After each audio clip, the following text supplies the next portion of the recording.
1. Love God and love your neighbor. Jesus taught that the two greatest commandments are to love God and love others as yourself.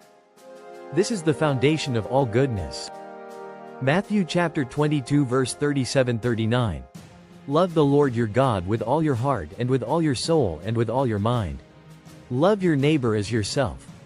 Loving God wholeheartedly and extending that love to others is at the heart of being good. Point 2.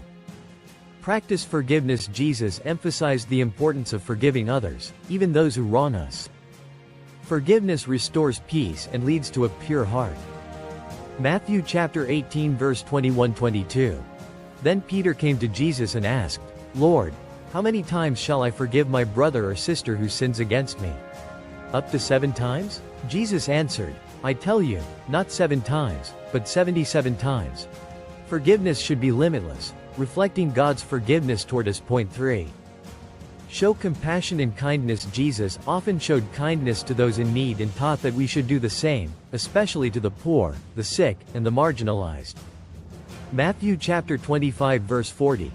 The king will reply, Truly I tell you, whatever you did for one of the least of these brothers and sisters of mine, you did for me. Serving others, especially the less fortunate, is an important way to show goodness. Point 4. Be humble and serve others. Jesus taught that true greatness comes from serving others, not seeking power or status. Matthew chapter 20 verse 26-28. Whoever wants to become great among you must be your servant, and whoever wants to be first must be your slave.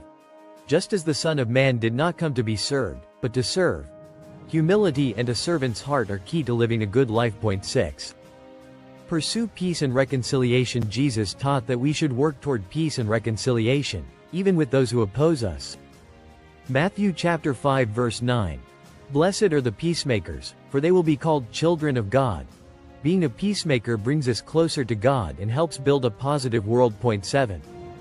Live a life of prayer. Jesus modeled a life of prayer and communion with God, teaching that prayer is essential for strength and guidance. Matthew chapter 6 verse 6. But when you pray, go into your room, close the door and pray to your Father, who is unseen. Then your Father, who sees what is done in secret, will reward you. Regular prayer is crucial for living a good and righteous